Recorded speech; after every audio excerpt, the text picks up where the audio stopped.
하나님은 진리십니다. 아멘. 우리 옆 사람에게 인사하겠습니다. 사랑을 축복합니다. 사랑을 축복합니다. 사랑을 축복합니다. 네, 항상 인사는 한 20년 만에 만난 친구들 보는 것처럼 살갑게 해주시면 됩니다.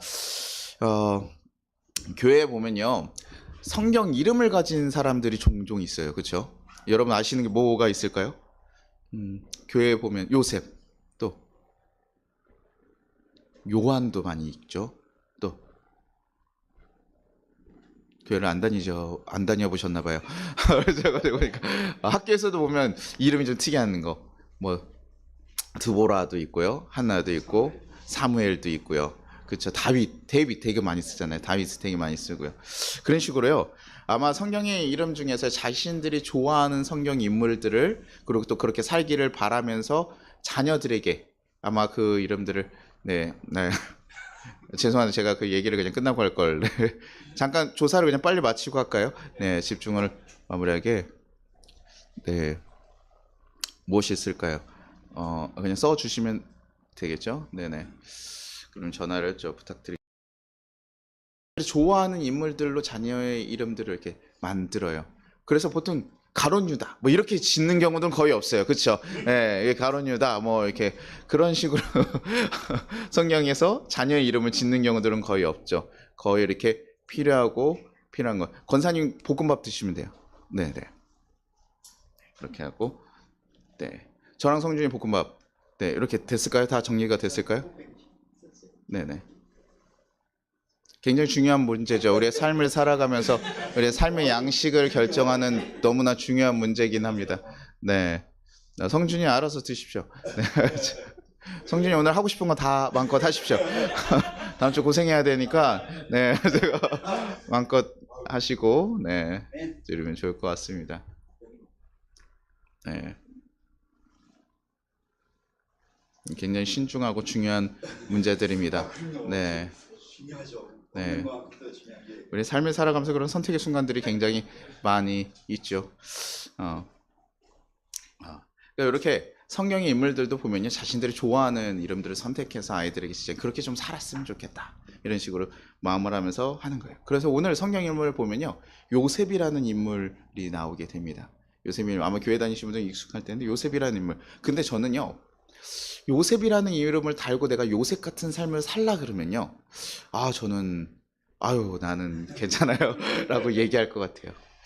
요셉의 삶을 보면요, 사실 굉장히 나중에 국무총리, 애굽의 국무총리에서 애굽의 가장 큰 권력자로서 삶을 마무리하는 사람이거든요. 그러니까 굉장히 사실은 끝이 좋은, 성경 인물들 보면 사실 끝이 그렇게 좋지 않아요. 왜냐하면 예수님 쟤네들 다 어떻게 됐을까요? 순교했어요. 다 순교해서, 여러분들 이게 교회 유튜브 같은 데 쳐서 예수님 제자 어떻게 죽었는지 보면요, 야, 이게 믿는 사람의 끝이구나라고 생각이 들면 교회가 다 나가기 싫어지죠. 다 순교하고 다 죽음을 당했습니다. 아직 끝나지 않았나요? 굉장히 중요한 문제인가요? 끝나지 않았어요. 네. 네. 그래서 굉장히 많이 제가 뭐 얘기했죠? 제가 네, 순교했습니다. 네. 순교하면서 다 죽음을 하니까 사실 그렇게 삶이 그렇게 기대가 되는 얘기들이 아닌 거죠. 그나마 그래도 요셉은 끝이요, 국무총리 하면서 되게 권력자로서 살다가 마무리가 돼요. 근데 그 앞부분에 있는 삶을 좀 한번 살펴볼게요. 요셉은 누구냐면요, 야곱이 사랑했던, 야곱의 아내가 이제 여러 명이 있잖아요. 두 명이 있는데 그 중에서 가장 사랑했던 라헬의 아들이에요. 라헬의 아들이 이제 요셉과 베냐민이라고 있는데, 베냐민을 낳다가 라헬이 죽게 됩니다. 그러니까 요셉은요, 한 10살 정도에 이제 베냐민이 태어났는데, 그때 누가 어떻게 됐을까요? 엄마를 일찍 여인 거예요. 자기는 10살 중에 일찍 여리게 되고, 그 다음에 또 야곱이 워낙 사랑하던 그 딸의 자식이니까 마음이 좀 더 갔던 것 같아요. 그래서요, 굉장히 애지중지 키웁니다. 그래서 형제들이 같이 있는데 거기서 혼자 뭐 입냐면 채색 옷을 입어요. 색동옷 같은 거, 좋은 옷들, 비단 뭐 이런 옷들을 입힌 거예요. 그래서 아이고 너희 잘 된다 이렇게 하면서 안고 사니까요, 형제들이 어떨까요? 전체 형제가 12명 있는데 형제들이요, 시기 질투가 조금 생기는. 아버님은 왜 쟤만 그렇게 하냐? 그러면서 막 그렇게 시기 질투한 마음이 있는데, 요셉이 또 꿈을 꿉니다. 어떤 꿈을 꾸면요, 자기의 곡식단에 형제들의 곡식단이 절을 하는 모습을 꿔요. 그러면 이렇게 그게 좀 꿈 내용이 대충 알면 조용히 있어야 되는데 어리니까요.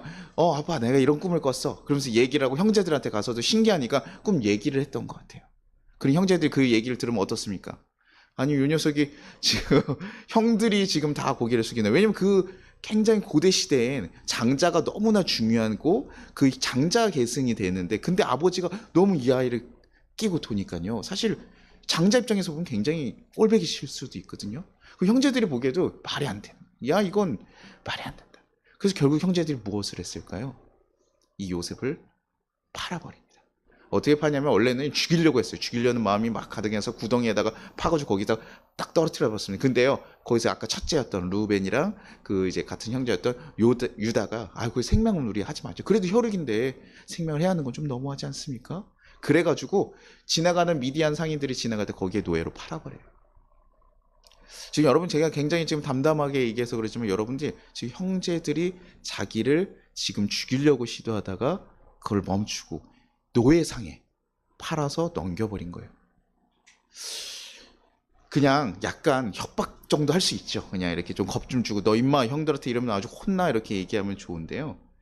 그렇게 지금 진짜로 상인에게 팔아버렸어요. 그때 첫째였던 루벤이 없었어요. 저 루벤이 장자니까 아마 좀 막았던 것 같아요. 처음에 하지 마라 건들지 마라 이렇게 얘기를 했던 것 같은데 자기도 불편하지만 그래도 장자로서 아마 책임이 있었던 거예요. 근데 그 루벤이 잠깐 떠난 사이에 아마 형들이 진행을 해버렸어요.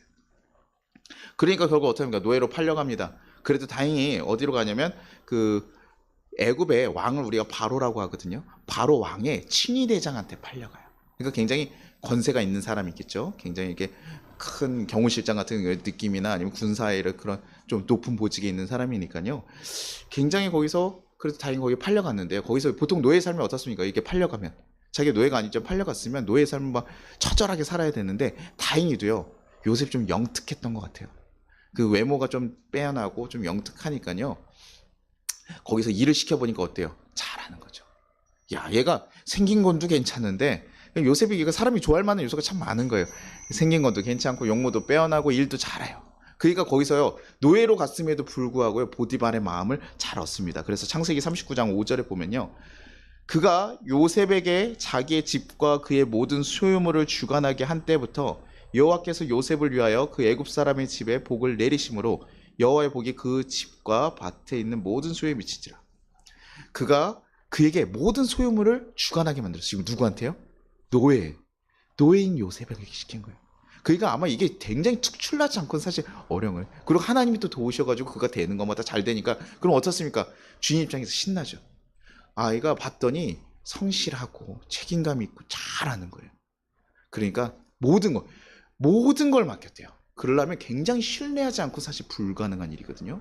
그래서 다 맡기면서 총괄을 맡겼다는 거예요. 자기가 먹는 거 정도만 야 네가 터치하지 말고 웬만하면 네가 다 알아. 그리고 또 하나 자기 아내만 건들지 마라 이렇게 얘기를 했는데요. 아까도 얘기했듯이요. 이게 얼마나 감사한 일입니까? 사실은요. 노예로 갔는데 우리는 야 그래 노예로 팔려서 인생이 이제 야 비참하게 됐구나 했는데도 이제 올라가가지고 그 큰 재산을 이렇게 관리하는 사람이 됐으니까 그러면 자기도 사실 넉넉하게 좀 살아갈 수 있잖아요. 그래 사실 되게 감사하고 좋은 상황이니까 얼마나 좋은데 여기서 끝나지 않아요. 그의 고난은요. 누가 유혹을 합니까? 아까 그 보디발의 와이프 하나 건들지 말라 그래.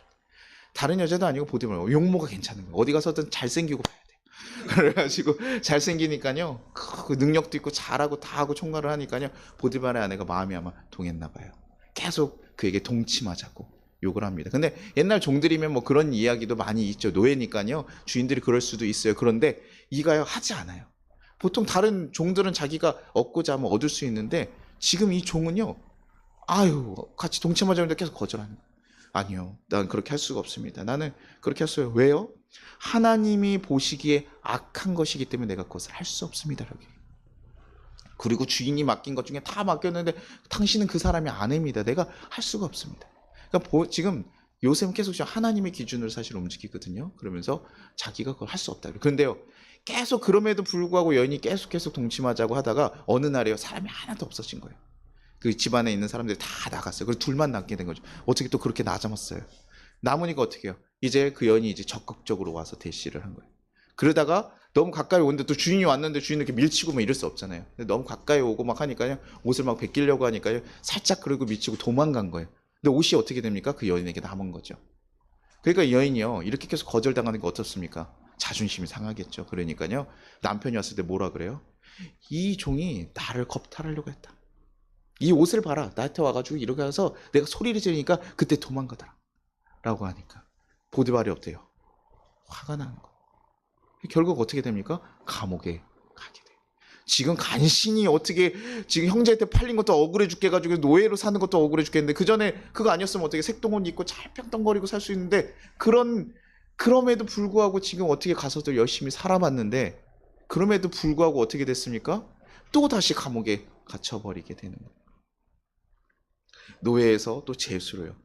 정말 어떻게 보면 우리 삶의 밑바닥의 인생을 지금 요셉은요 계속 경험하고 있어요. 그리고 거기서도요 요셉이 또 어떤 사람들이 기연을 만납니다. 술 먹은 가능과 떡 먹은 가능장이 들어와가지고 그의 꿈들에 대해서 좀 돕고 결국에 그 꿈의 해석을 마치니까요 이제 술 먹은 가능장이 그거를 딱 살아났어요. 한 명은 죽고 한 명은 살아난 그 꿈을 맞춰가지고 도와줬습니다. 그리고 요셉이 뭐라 그랬냐면 저기요 내가 지금 사실 억울하게 들어왔습니다. 다윗의 바로의 술 맡은 관원장이니까 좀 굉장히 고위직이잖아요. 그러니까 왕께 좀 이것들을 알려주십시오. 나 억울합니다. 나 그러지 않았어요. 그래서 부탁을 합니다. 그 사람에게요. 근데 그 사람이 성경에 애석하게 뭐라고 적혀있냐면요. 그 사람이 생명을 구해주는 꿈을 해석했음에도 불구하고 뭐냐면 그것을 잊었더라 그래요. 자기가 복권하고 나니까 할 게 많았는지 그냥 그렇게. 그래서요 그가 2년 동안 또 감옥 생활을 보내요. 여러분 2년이니까 좀 짧죠. 감옥에 한 2년 정도 갔다 오는 거 정도 뭐 할만하잖아요. 그렇죠? 이게 지금요 자기가요 노예로 팔려가지고 아무런 지인들과 아는 사람도 없고 이방 땅에 와가지고요 지금 감옥에 갇힌 거예요. 노예였다가 감옥에 갇혔어요. 그것도 누구 상대로요? 친위대장, 바로의 친위대장 상대로 지금 걸려가지고 들어왔어요. 도와줄 사람이 있을까요 없을까요? 그러면 지금 요셉이 생각하기 어떻게 될까요? 한 2년 후에 나가겠구나 생각했을까요? 아니요. 소망이 없는 거예요. 내가 언제 여기서 내가 이제 삶을 마감하겠구나. 이런 삶의 모습인 거예요. 그래서 지금 누명 쓰고 감옥까지 가서 그렇게 살아가는 삶. 이게 지금 언제 이 나이대가 언제였냐면 요셉이 한 17세에서 애굽 총리가 되기 30세 전까지거든요. 그러니까 지금 가장 민감하고 젊은 나온 가장 꽃다운 나이에 지금 어떻게 된 거고 형제들에게 버려지고 노예 생활을 하고 감옥에 갇혀 있는 거예요. 지금 노예 생활도 굉장히 수년 동안 열심히 해서 신뢰를 얻었거든요. 그러니까 지금 한 10년 넘게 10몇 년을 13년 가까이를 그렇게 보냈어요. 저는요 그가 인생을 포기한다고 얘기를 했어도 공감됐을 것 같아요. 야 어떻게 가족에게 버림을 받고 일 열심히 해가지고 수고해놔서 몇 년 동안 자기가 다 일어났더니 억울하게 누명을 쓰고 뒤집어 쓰게 되고 다른 이들 도왔더니 그 사람들도 다 잊어버리고 나에게 이제 그나마 내 생명줄이라 생각했던 그 사람조차도 날 잊어버리고 갔구나. 난 이제 여기서 죽겠구나라는 생각이 되는 거. 그럼 어떤 생각들 들까요 여러분? 야 나는 안 되는 인생인가 보다. 내 인생은 빛이 없어. 그냥 이렇게 살다가 죽는 건가 보다. 그러면서 이제 누구 탓을 하면 좋을까요? 그 형제들 탓을 하면 좋겠죠. 내가 그 형제들만 아니었으면 내가 떵떵거리고 살았을 텐데 이 형제들이 나를 팔아냈으니 그러니까 어떻게 해요? 그 사람들 우리가 정말 우리 솔직한 마음을 어떻게 죽이고 싶은 마음들이 들 수 있어요. 이 녀석들 내가 보면은 참 다시는 용서하지 않겠다. 근데요 다윗은 그런 고백이 하나도 성경에 나오지 않아요. 우리 이제 뭐라고 생각할까요? 야 요셉은 하나님이 선택한 사람 아니에요. 성경 인물 하나님이 선택해서 예수님의 족보에 들어가게 있는 아브라함과 야곱의 그 선택받은 족보에 있는 인물이니까 당연히 하나님께서 이미 그 사람을 애굽의 총리로 세울 계획이 있었고 요셉의 의지와 상관없이 그가 그렇게 인생길을 만들어간 거 아니냐라고 치부해 버릴 때가 종종 있어요. 내 이야기가 아니잖아요. 그러면서 우리 뭘 얘기하면 운명론 같이 그의 운명은 정해져 있었다. 그러니 그는 이겨낼 수 있었어. 그런 사람 아니야? 원래 그렇게? 근데요 제가 여러분에게 자주 얘기를 하죠. 우리는 하나님이요 기계같이 만든 존재가 아니라고요. 야 너 이거 해 그러면 그거 해야 되는 인풋이 있으면 아웃풋이 그대로 나와야 되는 그런 존재가 아니에요. 그럴 거면 돌들 갖다 찬양하게 하고 돌들 갖다 하게 해야지. 그러면 그건 전혀 다르거든요. 우리에게 무엇이 있습니까? 하나님이 주신 가장 귀한 거 자유의지가 있어요. will. 내 스스로 결정할 수 있고, 그게 무엇이냐면 하나님의 형상을 닮아서 만든 존재, 그에게 뭐냐면 너가 스스로 선택할 수 있는. 왜 예수 믿는 거예요? 예수님이 우리를 믿게 만들어서 그럴까요? 그 상황적으로 전체적으로 그렇게 할 수 있지만 결과 최종적인 건 누가 믿어야 됩니까? 내 의지예요. 내가 선택하는 거예요. 하나님께서 강제로 내 마음을 어떻게 좌지우지할 수가 없습니다.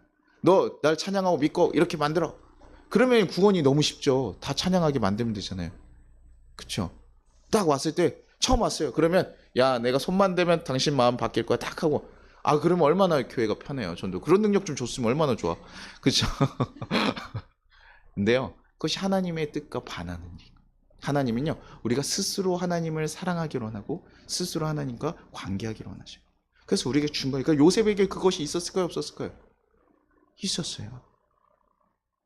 하나님께서요, 그에게 계획은 있을 수 있습니다. 우리 삶에 계획들은 만들어놔요. 이 우리 삶이 어떻게 가기를 계획할 수 있는데, 그 계획대로 우리가 살아가기 위해서는 우리가 제대로 반응해야 되는 거예요. 그렇지 않으면 제대로 된 길을 걸어갈 수 없습니다. 하나님, 저는 못하겠어요. 나는 지금 못할 것 같아요.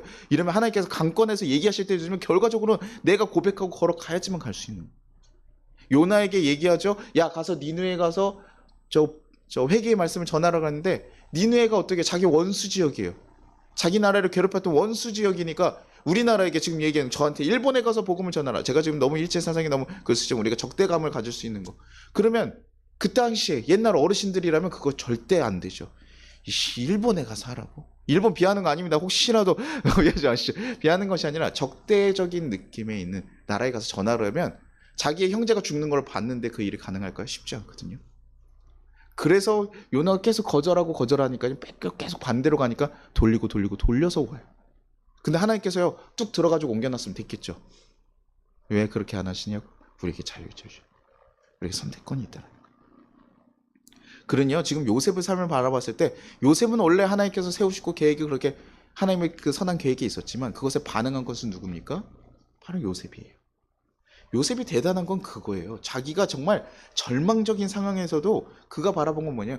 내 삶은 하나님의 손으로 인도하실 거야. 하나님께서 이끌으셨다는 그것을 믿고 있었던 거예요. 신뢰하고 있었던 거예요. 아마 어머니를 좀 일찍 여어서 아마 하나님과 좀 더 신뢰하는 모습들이 있었을지 모르겠어요. 이거 다윗도 그러고 좀 그런 아버지에 대한 부재나 뭐 이런 경우들이 있을 때 더 많이 그러거든요. 그래서 좀 그런 모습들을 어렸을 때부터 하나님에 대해서 알고 기억하니까요. 내가 보디발의 아내가 자신을 유혹할 때도 뭐라고 그래요? 하나님 보시기에 내가 악해서 못하겠습니다. 법적으로 문제된다고 하지만 나 그거 안 되겠습니다. 사람들 다 한다고 하지만 나 그거 안 하겠습니다 하면서 하나님 안에서 보시기에 좋은 삶을 유지하면서 자기가 걸어갔다는 거. 하나님이 내 모든 상황을 허락하셨다는 것을 바라봤기 때문에. 그 구덩이에 빠졌을 때 그가 했던 일을 처음에 뭐였을까요? 구덩이에 빠지면 뭐가 보일까요? 우리 구덩이에 빠져봤습니다. 뭐 빠진 일이 없겠지만 빠졌으면 어떻게 보일까요? 우리가 하수도에 빠졌으면 뭐가 보이겠습니까? 뭐부터 하시겠어요? 거기서 뭐 수영하시거나 뭐 이렇게 쉬겠습니까? 아니죠. 위에 봐야 될 거 아니에요. 나가야 될 거 아니에요. 그때 구덩이에 빠져서 그때는 그 요셉이 본 건 하늘이에요. 그때 그가 했은 건 뭘까요? 거기서 뭐 성실하게 일할 수 있는 것도 아니고 거기서는 죽음을 기다릴 수밖에 없는 상황에서 요셉이 한 것은 하나님께 대한 기도. 하나님께 기도를 했을 거고, 노예로 맡겨진 일, 불평하면서 왜 나를 노예로 보내셨습니까? 우리가 보통 기독교인들이 바라는 건 뭡니까? 노예로 갈 수 있는 찰나에 하나님이 도우셔서 그 찰나에 딱 구원하시는 거. 내가 구덩이에 빠졌을 때 형제들이 다 버리고 갔지만 지나가는 상인, 너무 선한 사람 갑자기 하나님의 손길로 인해서 구원받기를 원하는 게 우리 그리스도인의 삶들이에요. 기대거든요. 근데요, 요셉 어떻게 됐습니까? 구덩이에 빠졌고 노예로 팔려갔어요. 그때 우리 뭐 합니까? 야, 하나님 날 버리셨어.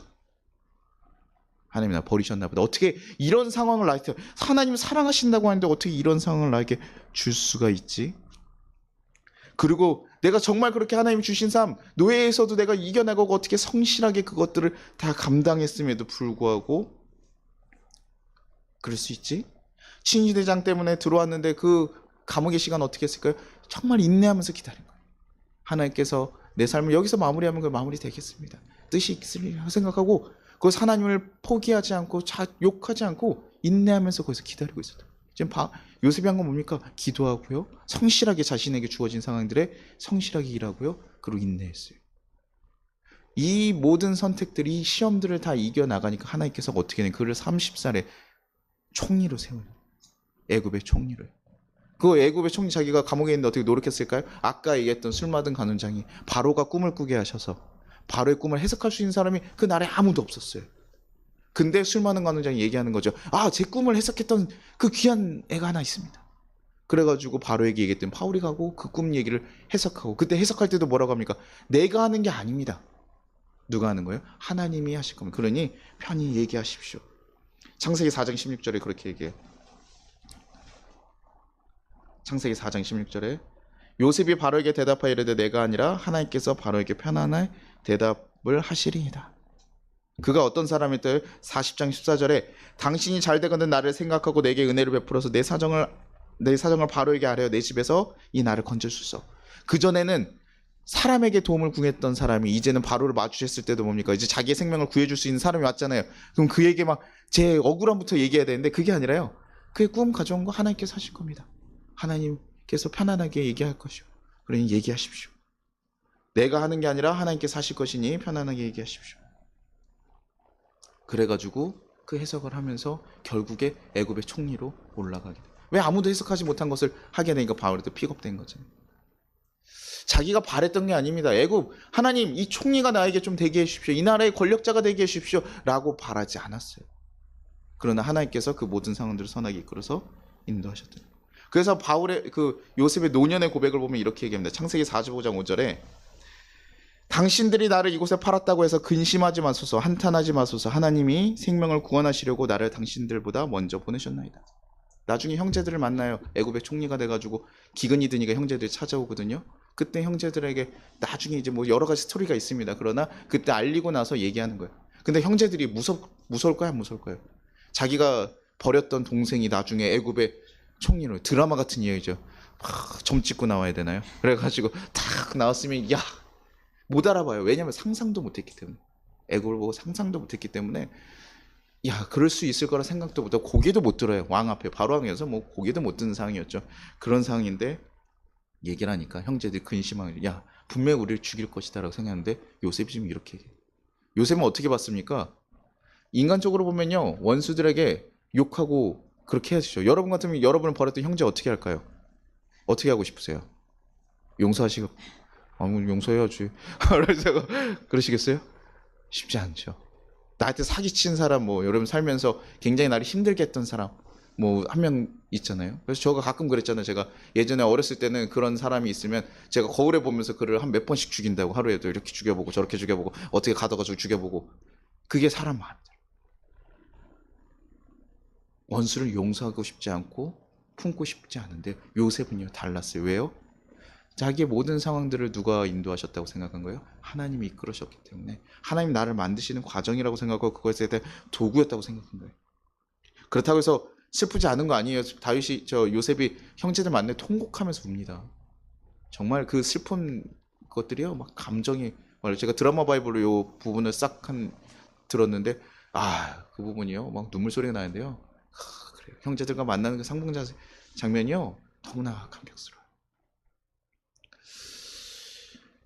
그러나 그는 그 모든 것들을 사람의 시선으로 보면 이렇게 됐을 것을 믿음으로 그 상황들을 봤고 그 상황들을 해석하기 시작했고 하나님의 의지하며 인내하며 기다렸더니 하나님께서 그렇게 그의 삶을 바꿔가면서 새롭게 된 거죠. 그러니 절대 용서할 수 없는 가족조차도 용서할 수 있는 마음이 그에게 생기게 된 거예요. 우리가요 그냥 용서하라 그러면 제가 항상 얘기하잖아요. 폭력적인 거라고요. 원수를 그냥 용서하십시오. 당신 이제 그리스도이고 천국에 가려면요 당신 원수 용서해야 됩니다. 이러면요 내가 하고 싶지 않은데 억지로 한다? 이게 폭력이에요. 그럴 수가 없어요. 그리스도인들은 뭡니까? 예수님의 사랑 때문에 내가 기꺼이 그렇게 해야지. 어렵지만 그렇게 하고 싶은 마음이 나에게 더 크니까 할 수밖에 없는 거예요. 내가 사랑할 수가 없는데 저 왼수 같은 거 내가 어떻게 사랑하지? 그런데 사랑하는 부모가. 그래서 그리스도인과 세상의 방식은 전혀 다르더라고요. 결혼식 때 제가 자주 얘기하잖아요. 결혼식은 서로에게 너무나 사랑하는 존재 함께 있고 싶어서 하는 게 아니라 서로의 부족한 것을 드러나고 서로 사랑하기로 결단하기로 하는 거. 그리스도의 시작은 그거예요. 하나님과 내가 결단하게 시작. 하나님 내가 이제 사랑하면서 가겠습니다. 왜요? 하나님이 나에게 너무나 좋은 분이니까. 우린 살아가면서 이렇게 우리 삶 가운데 예고 없이 다가오는 일들이 있을 때가 있어요. 어떨 땐 나를 너무 힘들게 하고 내가 바라지도 않았던 일들이 있을 때 있습니다. 우리는 그것을 어떻게 바라보고 어떻게 대응하고 계십니까? 우리가 믿음의 눈으로 제대로 해석하고 바라보지 않으면요, 우리 또한도 엉뚱하게 해버릴 수 있어요. 막 보디발의 그 노예를 팔려가는데 하나님 날 도와주십시오 기도만 했으면 어떻게 했을 거예요? 야, 이 자식 이상한 놈이야 이거. 하루 종일 이상하게 이 혼잣말하고 막 이거 얘 못 쓰겠다 그랬을 텐데, 그 자리에서 하나님 맡기신 것을 그 위치에서 그 역할을 최선을 다해서 한 거예요. 참아야 될 때, 인내할 때 계속 고소하고 막 이렇게 얼마나 억울했을까요? 그런데도 인내하고 기다렸고 하나님께서 이끄실 것을 기대하면서 있었어요. 그러니 하나님께서 성장하게 만든, 우리에게 훈련시키기 위한 사람들로 이렇게 줬을 때도 있었어요. 그래서 제가 우리 성도님들이 가끔 얘기해가지고, 아 목사님 저 너무 이 사람 때문에 힘듭니다 그러면 제가 뭐라고 얘기해요? 어떻게 힘들어요, 이렇게 공감해줘야 되는데, 제가 공대생이라 그런 공감 능력이 좀 떨어져요. 그러다 보니까 뭐라 그래요? 우리 사랑해야죠. 그럼 어떻게 하면 제가 그때부터 어떻게 됩니까? 또 목사님 원론적인 얘기한다고. 아마 굉장히 미울 수 있고 답답할 수 있어요. 그런데도 불구하고 우리가 보는 것은 무엇입니까? 하나님께서 그 사람 왜 붙였을까에 대한 고민하는 거예요. 하나님께서 좋은 거 갈 수 있고 노예까지 가지 않아도 되고 감옥까지 안 가도 되잖아요. 하나님 그 경험 안 해도 되잖아요. 나 살면서 나 안 하는 게 더 좋다니까요. 하나님 나 그거 안 하고 살고 싶어요 라고 얘기하는데, 이상하게 나에게 그 사람들을 계속 보여주시죠. 그래서 제가 항상 얘기하잖아요. 이렇게 참 이렇게 좀 표현을 좀 세속적으로 표현을 깨끗이 지를 만든 그런 사람이 있다. 그러면 이 사람을 이제 내가 품고 사랑하기로 마음을 먹었잖아요. 그러면 이상하게 더 큰, 어디서 갑자기 또 내가 이 사람 또 사랑하기로 마음 먹으면 또 어떻게 해요? 그 다음에 더 큰 사람. 그래서 제 마음 가운데 어떤 마음이 들었냐면, 사랑하기 싫은 거예요. 이 사람보다 더 큰 사람이 올 것 같으니까. 제가 내가 이거 넘어가면 하나님이 또 더 심한 사람 보내겠지. 근데요, 그렇게 하는 것이 아니라 사랑하는 마음으로 계속 가는, 도전하고 더 도전하고. 왜요? 하나님 나에게 주신 시간들 뭡니까? 하나님이 허락하신 선물 같은 시간이에요. 왜 하나의 끝이 있고, 그래서 우리도 영원한 삶을 살 수 있으면 잘 모르겠어요. 어떤 뜻으로 하나님께서 그렇게 만드셨는지 모르지만, 확실한 것은 하나님께서 우리에게 허락한 시간이 있고, 우리가 원하는 모습이 아닐지라도 하나님께서 우리에게 주셨다는 거예요. 그리고 하나님께서 우리에게 감당 못할 시험은 주시지 않는다는 사실이에요. 하나님 아까 너무나 사랑하셔서, 아까 얘기했잖아요. 성준이가 앞에 나오는 거, 잘못했으면 죄를 범하게 해야죠. 그렇지만 자꾸 대안을 주신다. 그냥 무조건 용서도 아니에요. 대안을 주시고, 다르게 도전해봐, 이렇게 해봐. 왜요? 우리 사랑하시니까 기회를 또 주신다. 우리가 그것을 이겨나가기를 원하는 거예요. 그래서 처음부터 아까 얘기했잖아요. 이 끝판왕을 처음부터 주잖아요. 신기하죠? 내가 감당할 만한 사람만 보여줘요. 처음부터 이 사람 만났으면 아예 내가 포기하고 나갔을 건데요, 그 사람이 아니라 좀 멀쩡한 사람. 한 단계 넘어가니까 더 두 단계. 그 다음에 자기에게 약한 부분에 대해서 하나님께서 계속 주셔요. 그래서 제가 얘기하는 거, 어떤 선교사님이, 그 다른 목사님이 한번 예를 들으셨대. 어떤 선교사를 준비하면서 기도했는데, 목사님 저는 그런 뱀이나 이런 게 너무, 그 파충류가 너무 싫어서 그런 것이 좀 없는 데다 하나님 보내주십시오라고 기도했더니 어디를 보냈다고요? 인도에 보내셨대요. 그러니까 어떻게 해요? 맨날 보게 되니까 어떻게 해요? 그다음부터 그게 처음에는 굉장히 두렵고 떨렸고 원망스러울 수 있지만 나중에 그게 아무렇지 않게 되네. 그럼 무서울 거 아니더라. 그럼 뱀 보면서 춤추고 있는데 그거 보면서 뭘, 네, 그렇겠죠. 다른 사람도 아무렇지 않게 하는. 하나님께서요 허락하신 이유가 있어요. 우리에게 주신 상황들이 있어요. 요셉은 그것을 바라보고 자신의 의지를 가지고 제대로 하나님과 함께하기를 선택한 것입니다. 그때 하나님의 뜻이 온전히 이루어지고 우리가 그것이 합치가 되면서 하나님의 뜻이 이루어진다. 왜 하나님 나에게는 이런 게 안 해주세요? 다른 교인들 보면요 잘 되는 사람들이 있거든요. 야, 저 교인 봤더니 저기는 무슨 축복을 이렇게 잘해가지고 하나님의 뭘 잘해가지고 저렇게 축복을 받을까 하는 사업하나 다 할 때마다 잘 돼요. 뭐 블로그 하나 올렸더니 막 갑자기 막 모이고, 뭐 하나 올렸더니 막 잘 되고. 그러면 우리가 서로요, 야, 왜 저렇게 될까? 왜 나한테는 이렇게 안 되지? 이런 인간적인 생각이 우리 마음에 들어올 수 있지만, 우리가 하나님 나를 가장 잘 아시기에 내가 감당할 수 있는 가장 큰 것을 주신다는 거예요. 성애가 임원을 하고 싶다 그랬는데요, 갑자기 지금 오늘 갑자기 어떤 몰랐던 친척이 있었던 거예요. 근데 그 사람이 CEO예요. 빌딩을 막 가졌어요. 신나요? 그래서 갑자기 유산을 누구한테 상속했냐면 성애한테 상속했어요. 갑자기 회사 대형 기업의 CEO가 됐어요. 어떨까요? 너무 좋아. 난 그 정도 할 수 있는데 저는요 너무 걱정될 것 같아요. 저희가 갑자기 막 뭐 그런 일이 없지만 그래서 제가 지금 막 10,000명, 막 20,000명 이런 큰 교회 갔다고 해보세요. 그러면요, 와 저는 어떻게 한 사람 한 사람 다 신경 쓰지? 어떻게 해야 되지? 그분들이 치열한 삶이잖아요. 시간을 회장되면 어떻게 됩니까? 성형하고 이렇게 만날 수 없어요. 시간을 쪼개서 와야 되거든요. 당신에게 허락된 시간은 1시부터 딱 10분이니까 12시 10분에 나가겠습니다. 정확하게 분까지 뭐 이렇게 해서 가야 돼요. CEO가 되면 같이 뭐 밥 먹자, 어디 놀러 가자 못해요. 전화하려면 예약해야 됩니다. CEO가 되면 어렵게 되겠죠. 근데 우리에게 처음부터 그렇게 주지는. 그런 그리스도인 되기 전 복권 좀 다 당첨되게 해주지. 왜냐? 복권을 가졌을 때 우리가 독이 될까봐 하나님께서 주지 않아요. 그리고 돈을 의지하며 살아가는 것을 원하는 것이냐, 하나님께서 원하는 것은 하나님을 의지하면서 살아가게 하는 것. 이런 자기가 의지를 가지고 하나님을 선택해서 갔던 것 중에 가장 대표적인 사건은 뭐냐면요, 예수님 사건이에요. 예수님께서요 이 땅에 오셨어요. 우리는 자꾸 그렇게 생각하면 안 된다고. 하나님의 존재, 하나님 아들을 보내셔가지고 하나님이 죽기로 결정하셨으니까 그걸 그냥 무조건 따를 수밖에 없잖아가 아니라요, 하나님이 그 뜻이 있었어요. 모든 인류를 구원하려고 했던 방법이 없어요. 왜냐하면 제사도 줘보고 피해 제사도 해보고 하면서 계속 상기시키면서 너네가 죄가 걷지 말라고 얘기했는데 사람들이 그걸 기억합니까 못합니까? 계속 제사를 해도 죄 짓고 반성해도 죄 짓고. 인간이 그렇더라고, 약하니까요. 그러니까 하나님께서 뭐합니까? 야, 다 필요 없어. 내가 딱 하나 방법만 알려줄게. 모든 사람을 구원하고 싶고 사랑하니까요, 하나의 방법. 죄 없으신 예수님, 나의 아들을 대신 핏값으로 드릴 테니 너희가 그 예수만 받아들이면 구원에 이르게 하겠다. 모든 인원들에게, 모든 사람들에게. 그래서 그것으로 예수님을 보내신 거, 하나님 뜻하신 거죠. 그것을 누가 순종했습니까? 예수님이 순종한 거예요. 어려운데도 불구하고 예수님 또한 이 사람들을 사랑하고 그 원하는 마음 가운데서요, 자기가 십자가에 달려 돌아가는 거 너무나 힘들고 어려운 고통이지만 그럼에도 불구하고 거기에 달려 돌아가신 거죠. 그래서 하나님, 예수님의 순종과 하나님의 뜻이 합치돼 가지고 우리의 모든 인류들이 구원할 수 있는 기회가 지금 열려요. 그거 아니었으면 우리 지금 어디 가야 됩니까? 예루살렘 가야 돼요. 예루살렘 예배 드리려면 비행기 타고 가가지고 그 근처에서 성전에 가가지고 뭐 하나 들고 가야 됩니까? 소나 양이나 뭐 비둘기라도 안 되면 들고 가고, 안 되면 곡식이라도 들고 가야 돼. 예수님께서 우리에게 모두 다 그런 은혜를 부어 주셔서 우리가 죽음 앞에서 떨지 않고 정말 모든 사람이 살아날 수 있는 기회를 우리에게 허락하여 주신 거죠. 그러면 우리가 그 사랑을 받아가지고요, 그 사랑을 경험하니까 우리는 이제 어떻게 합니까? 아까 얘기했던 것처럼 그냥 하라 그러면요, 쉬운 거 아니거든요.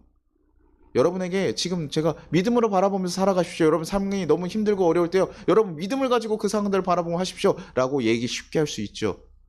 하지만 우리 삶에서 그 일을 살아가내는 거 쉽지 않아요. 너무 어려운 일이에요. 우리는 아까도 얘기했잖아요.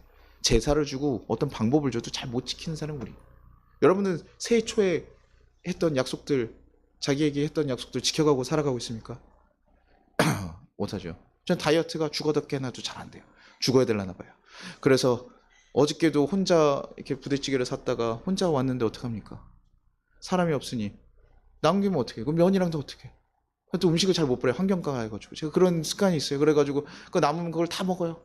미련하게. 그러니까 어떻게 됩니까? 오늘 아침에 몸무게를 재면서 야, 이거 아니구나. 야, 왜 그랬을까?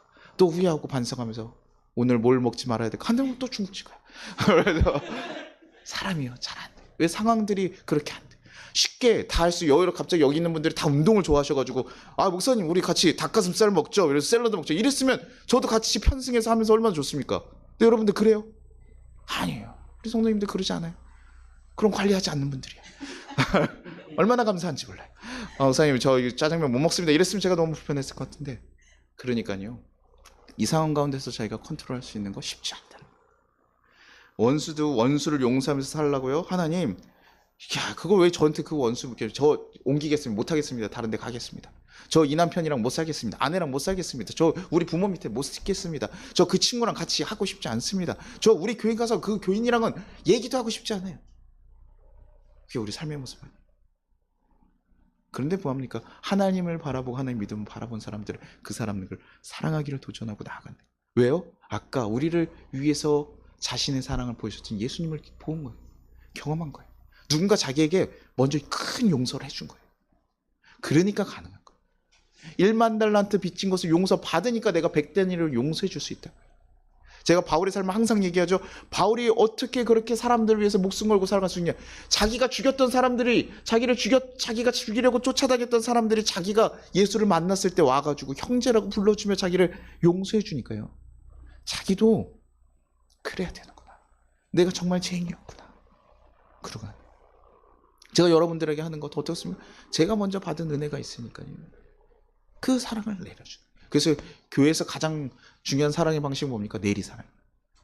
왜 이렇게 해주는지 알 수가 없는데 그렇게 해주는 거예요. 그게 쉽냐고요? 쉽지 않다고요.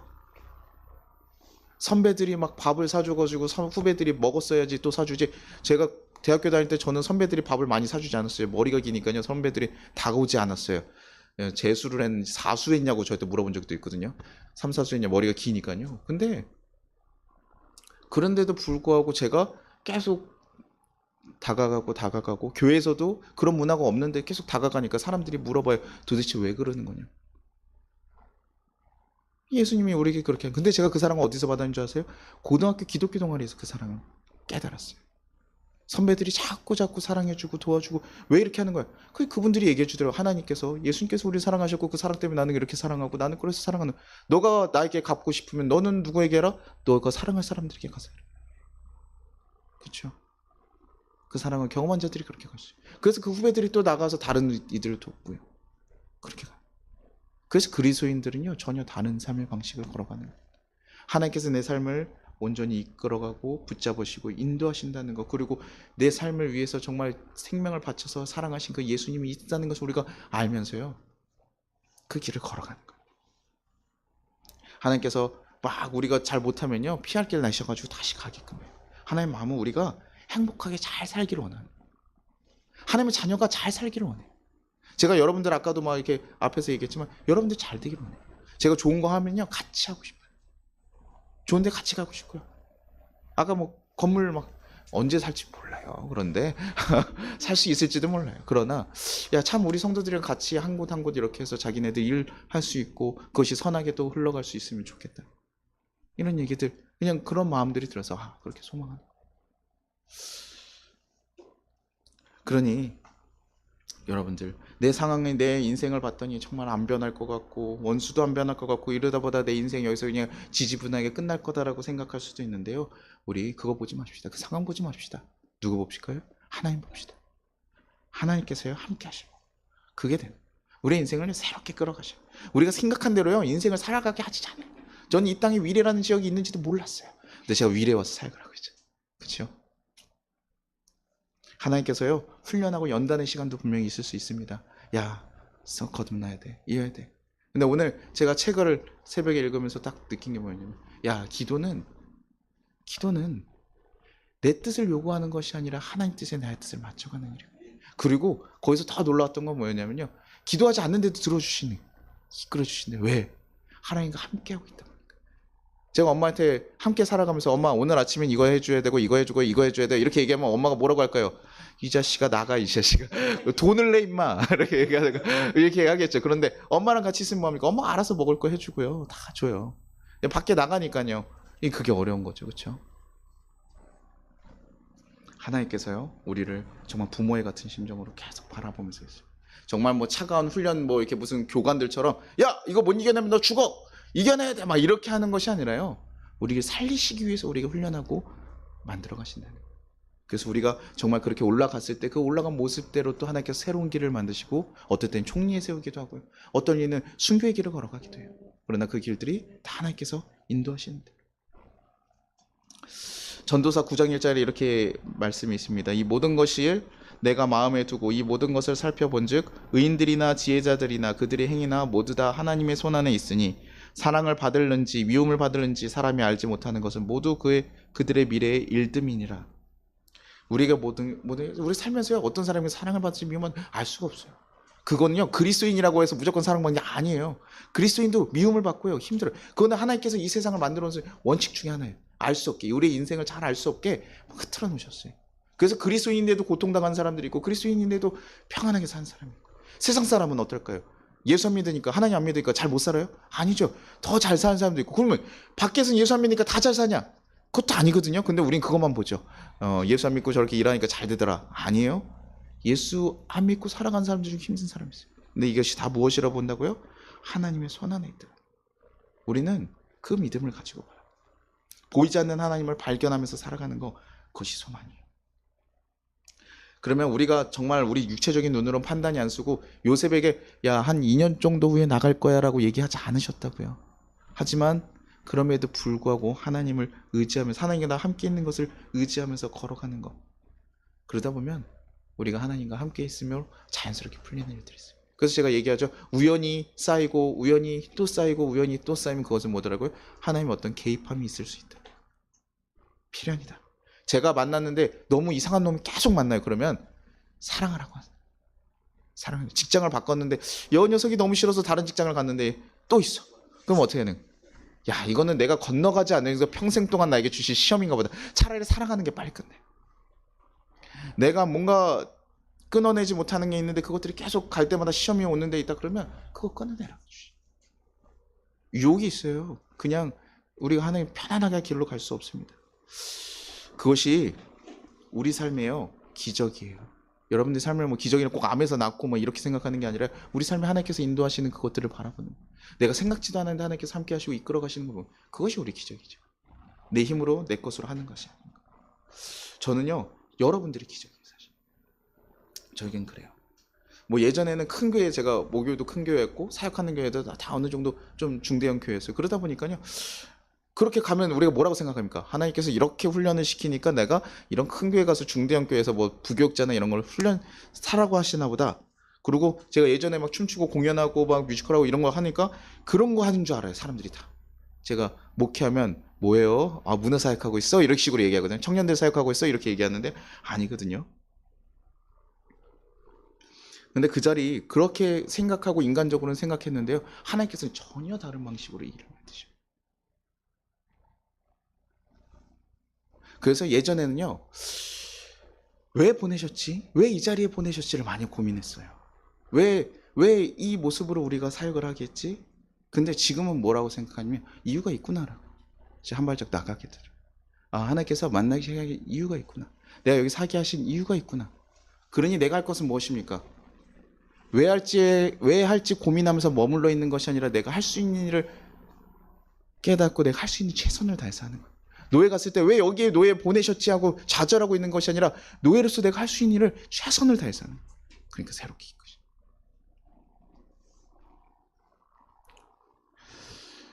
보통 사람들이 자신을 뭐라고 생각하면 주인공 상상이 있어요. 아, 내 모든 세상에 날 중심으로 살아. 내가 여기서 사역하는 거 하나님께서 그렇게 만드셔가지고 아니요, 우리를 함께 하나님께서 선하게 만드시게. 이제 그런 것들 다 버려. 이 사람들 세워가기 위해서 나를 보내셨을 수 있구나. 나를 이렇게 하기 위해서 세워주시는구나. 이제는 그걸 받아들이고 순종하면서 가는 것. 그것이 우리가 하나님을 바라보면서 살아가는 믿음의 눈. 목사님이니까 아니요. 우리 성도들이 살아가야 될 믿음의 걸음이고 길이어야 돼요. 그래서 여러분 삶 가운데 주어진 그 상황들, 왜 그렇게 이루어지는지 우리는 도통 알 수 없는 그 상황들, 바뀌지 않고 절망적이고 무너져서 내 삶을 가끔 포기하고 싶을 정도까지 나를 몰아붙이는 그 상황들 가운데서도 우리 하나님을 바라보십시다. 포기하지 않길 바라요. 여러분의 인생 가운데 계획하신 그 하나님의 계획을 신뢰하길 바라요. 그러고 갈 수 있길 바랍니다. 그래서 하나님과 함께하는 행복한 삶 준비하셨어요. 저는 그래서 항상 자신 있게 얘기합니다. 어렵고 힘들어서, 너무 힘들어서 사람들이 오면 예전에는요, 같이 얘기했어요. 아우, 힘들겠다, 어렵겠구나, 어떡하니. 근데 지금은 뭐라고 얘기하냐면 아우, 힘들겠어. 그런데 이거 버텨봐. 네 인생 가운데 정말 좋고 너무나 안 했으면 후회할 것 같은 그 순간이 너에게 분명히 준비되어 있어. 그러니 여기서 포기하지 말고 좌절하지 말고 걸어갔으면 좋겠어. 하나님께서 너한테 뭘 만드셨는지 기대하면서 좀 기다렸으면 좋겠어. 쉽지 않겠죠. 그 얘기가 잘 안 들려요, 그때 힘들 때는. 그런데 그래도 계속 얘기해요. 그리고 그 인생이 그것을 벗어나면 잘 기억도 못하고. 우리에게 그 빛과 같은 시간들이 우리 성도님들 모든 가정 가운데, 우리 성도님들 가운데 가득하기를 간절히 바랍니다. 우리 같이 찬양하고 기도하도록 하겠습니다. 네. 악보가 다른 게 들어와 있죠? 제가 분명히 어저께 하고 저장했거든요. 근데 가끔 여기 오면서 바뀌나요? 제가 저장이 되기 전에 오는 걸까? 왜 그럴까요? 네. 하지만 여기서 뭐합니까? 차절하자. 네. 우리가 하는 것은 그러면은 이거 보고 하면 되는 것이고, 우리 하나님께 찬양하는 게 중요한 것이지, 악벌레가 노래를 너무 기가 막히게 잘하는 게 아니라, 하나님 제가 목이 아프니까 그래 조 목사님 좀 쉬어라, 그래서 악보를 안 주셨나 봐요. 여러분이 크게 부르셔야 된다는 얘기야. 알았죠?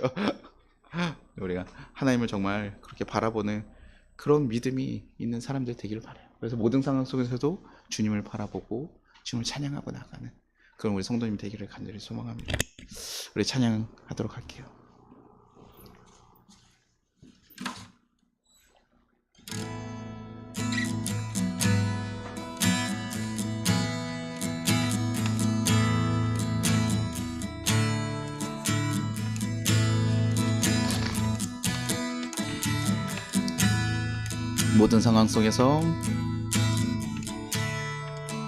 모든 상황 속에서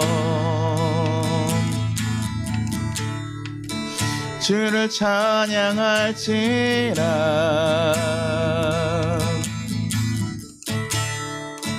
주는 너의 큰 상급,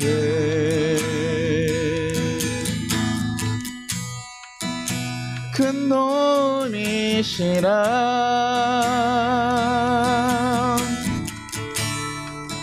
주의 얼굴 구할 때 주의 영을 부으사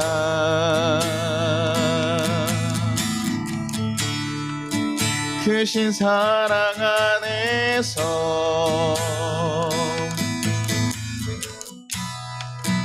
주를 보게 하소서.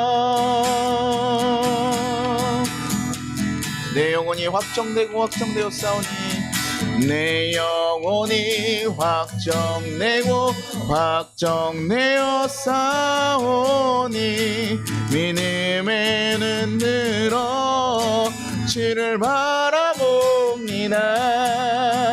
내 영혼이 확정되고 확정되었사오니, 믿음에는 늘어 주를 바라봅니다. 내 영혼이 확정되고 확정되었사오니, 내 영혼이 확정되고 확정되었사오니, 믿음에는 늘어 주를 바라봅니다.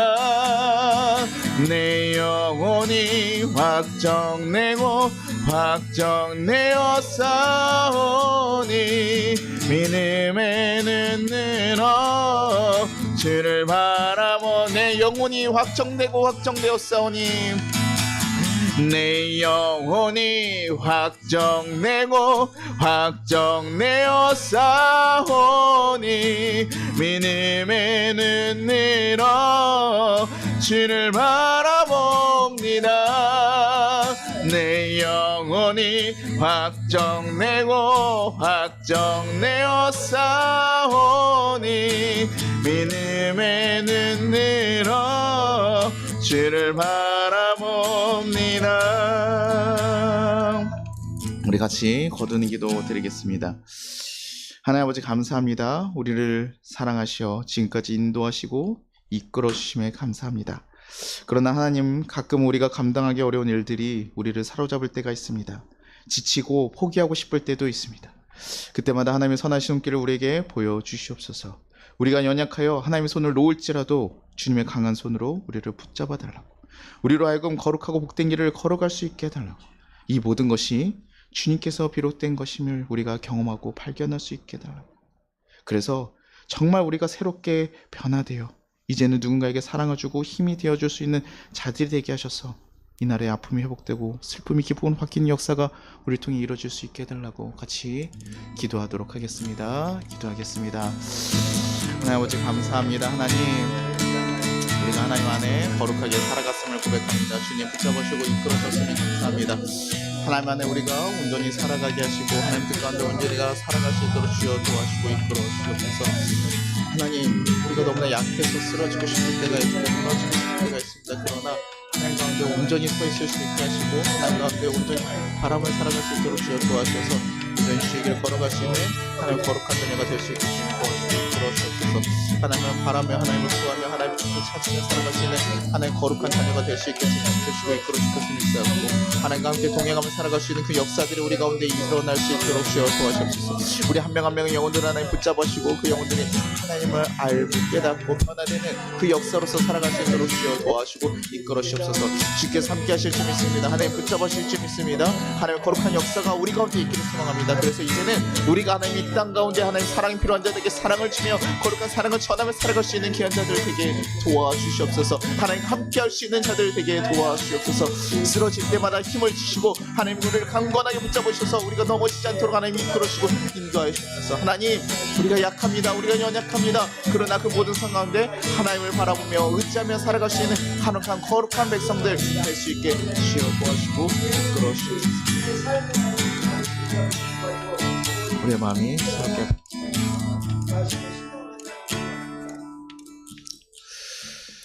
하나님 아버지 감사합니다. 우리를 너무나 사랑하시고 정말 예수님을 죽기까지 사랑하신 그 사랑을 우리로 경험하게 하셨으니 너무나 감사합니다. 하나님을 안다고 하면서 예수님을 따른다고 하면서도 우리가 살아가면서 우리의 삶의 문제로 인해 흔들리고 넘어질 때가 있습니다. 주님, 우리 영을 붙잡아 주시고 인도하여 주옵소서. 우리가 너무나 연약해서 쓰러지지만 하나님께서 다시 한번 세워주시고 새로운 길로 인도하여 주시옵소서. 그래서 우리가 점점 더 하나님의 사랑 가운데 하나님의 뜻을 알아가며 성장할 수 있는 귀한 영혼들이 되게 하시고 또 하나님 우리가 정말 이제는 더 성장했을 때 이제는 하나님의 뜻을 기꺼이 알아서 우리가 스스로 그 사랑을 전하며 살아갈 수 있는 귀한 자들 되게 하여 주옵소서. 그래서 이 나라 많은 아픔과 슬픔 가운데 살아가는 이 나라 가운데 우리가 작은 빛으로서 또 소금으로서 그 길을 걸어갈 수 있는 자들 되게 하여 주옵소서. 먼저 우리에게 큰 사랑을 경험하고 깨닫는 은혜가 가득가득하게 인도하여 주시옵소서. 감사합니다. 모든 성도들 가운데 모든 가정들 가운데 주님께서 함께 하시고 이끌어 주실 것을 믿사오며 예수님의 이름으로 기도드리나이다. 주기도문 하겠습니다. 하늘에 계신 우리 아버지여, 이름이 거룩히 여김을 받으시오며 나라가 임하시오며 뜻이 하늘에서 이루어진 것 같이 땅에서도 이루어지리라. 오늘 우리에게 일용할 양식을 주시옵고 우리가 우리에게 죄진 자를 사하준 것 같이 우리의 죄를 사하여 주시옵고 우리를 시험에 들게 하지 마시옵고 다만 악에서 구하시옵소서. 나라와 권세 영광이 아버지께 영원히 있사옵나이다. 지금은 우리 주 예수 그리스도의 은혜와 우리 하나님 아버지의 무한하신 사랑과 우리를 보하시는 성령님의 감화 감동하심이 이 나라 위에 우리 모든 성도들 위에 이제부터 영원까지 함께 하시기를 축원합니다.